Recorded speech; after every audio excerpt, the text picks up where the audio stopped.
Hello students. In the earlier videos we have learned about the Mendelian's law of inheritance. In this video we will learn about the sex determination. Today's topic is sex determination. In this video we will know about the sex determination कि कैसे sex decide होता है किसी organism का, specially human beings का, कि जो next generation है उसका सेक्स मेल होगा या फीमेल होगा. So let's start sex determination. When we talk about the sex determination, then it has different mechanism in different organisms. In some organism it is non-genetically and in some organism it is genetically. Non-genetically means इसमें किसी भी organism का sex gene से decide नहीं होता. अब gene से decide नहीं होता तो फिर कैसे होता है? ये होता है एनवायरमेंटल क्यूज से. What is environmental cues? जैसे कि एग्जांपल लें हम टर्टल्स, एलिगेटर, क्रोकोडाइल्स. इनमें जो सेक्स डिसाइड होता है वो होता है टेम्परेचर पर. अगर टेम्परेचर हाई होता है, अगर हाई टेम्परेचर में एग्स देते हैं, देन जितने भी क्रोकोडाइल्स हैं they will be the male. अगर टेम्परेचर लो होता है, जैसे विंटर्स में अगर ये एग देते हैं, देन ऑल क्रोकोडाइल्स या और टर्टल्स या और एलिगेटर्स विल बी फीमेल. ऐसे ही अगर हम स्नेल्स का एग्जांपल लें तो स्नेल्स में दोनों ही सेक्स पाए जाते हैं एक ही ऑर्गेनिज्म के अंदर, और ये सेक्स समय समय पर चेंज होते रहते हैं. कभी ये मेल के रूप में आ जाता है और कभी कभी ये फीमेल के रूप में. मतलब इसके अंदर जो दोनों सेक्स पाए जाते हैं वो चेंज भी होते रहते हैं. ठीक है, तो ये तो हो गया नॉन जेनेटिकली, इनका जीन से कोई भी लेना देना नहीं होता. बट अगर हम ह्यूमन बींग्स में आएँ तो इसमें जो सेक्स डिसाइड होता है वो जीन से होता है, क्रोमोसोम से होता है. तो आज स्टार्ट करते हैं sex determination in human beings. अगर हम ह्यूमन बींग्स में देखें जो क्रोमोसोम पाए जाते हैं वो न्यूक्लियस में पाए जाते हैं. जैसे कि आपको मैं पहले बता ही चुकी हूँ कि क्रोमोसोम्स आर फाउंड या हेरिडिटरी जो कैरेक्टर्स होते हैं वो कहाँ पर पाए जाते हैं? न्यूक्लियस में पाए जाते हैं. ह्यूमन बींग्स में आपको पता ही है कि 23 पेयर क्रोमोसोम्स पाए जाते हैं. तो 23 क्रोमोसोम पेयर जो होते हैं वो एक ही साइज़ के नहीं होते हैं, they have the different size. तो यहाँ पर जैसे कि आपको दिखाया गया है जो क्रोमोसोम्स हैं, अगर हम फर्स्ट क्रोमोसोम को लें तो देखिए वो पेयर में इस तरीके से होगा. 2 क्रोमोसोम्स हैं इसमें, 1 this and 1 this. 2 chromosome pair में इस तरह से बनते हैं. सेम क्रोमोसोम जो है वो सेम साइज़ के एक साथ बनाते हैं. Second chromosome, third chromosome and then fourth chromosome, fifth pair chromosome, sixth pair, 7th, 8th, 9th, 10th, 11th, 12th, 13, 14, 15, ठीक है, 16, 17 और इस तरीके से किया जाता है लास्ट में 23rd पेयर.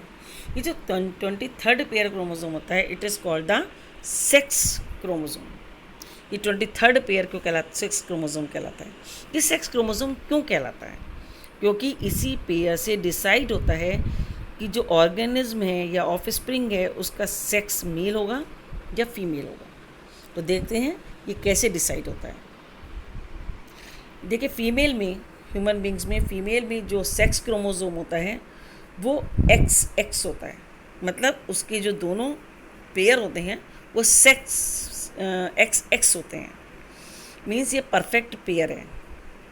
बट मेल में ये होता है XY. मतलब X क्रोमोसोम का साइज़ बड़ा होता है और Y क्रोमोसोम का साइज़ छोटा होता है. तो इसको मिक्स परफेक्ट मैचिंग कहते हैं या फिर इसको हेटेरोजाइगस भी कहते हैं.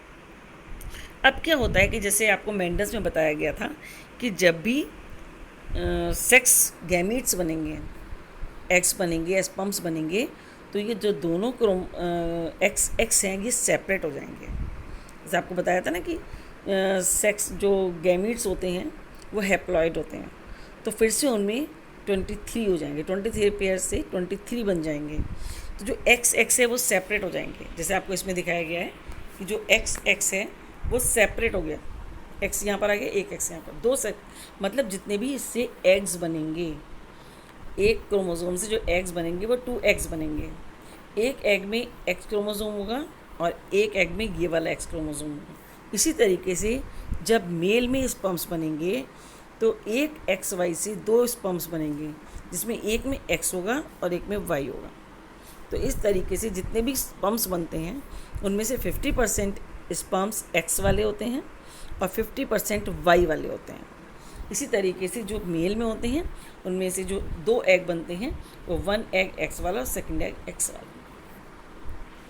अब क्या होता है कि जब एक्स क्रोमोसोम अगर एक्स क्रोमोसोम से ही कंबाइन होता है तब तो बनता है फीमेल एक्स एक्स, फिर से यही वाला कॉम्बिनेशन बन गया। और अगर इस वाले एक्स से ये वाई क्रोमोसोम फ्यूज़ होता है, फर्टिलाइज्ड होता है, तब ये बनता है एक्स वाई।